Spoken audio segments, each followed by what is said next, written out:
ছোটকালের সময় কাটতে খুব ভালো, তখন না করতে হতো কোনো কাজ, পেতাম খুশির আলো। যদিও বা কখনো লাগতো একা, ঘরে ঘরে যেতেই পেতাম বন্ধুদের দেখাম। তখন কেটে যেত একাত্মতা দূর, সব বন্ধুরা মিলে বাজাতাম আপন সুর। শৈশব কাটে, আনন্দ হারায়, ধীরে ধীরে হচ্ছি বড়, ব্যস্ততায় জীবন চড়ায়। ওই সময় পার হয়ে যখন হয়ে যায় বড়, তখন একাকিত্ব অনুভব হলো, বন্ধুদের পাই না গরম। সবাই জানি হয়ে যায় কেমন, কাজকেই তারা সঙ্গী ভেবে মেতে থাকে তেমন।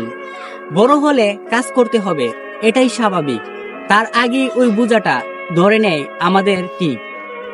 এর জন্য কাউকে করতে পারি না দোষী, পরিবারের নির্মম পরিস্থিতি দেখে আমাদের হতে হয় কুশীল। সকলের মনে যখন ব্যস্ততায় ভরে যায় জীবন, তখন বন্ধুদেরই বা কি দোষ, থাকতেই হবে এমন।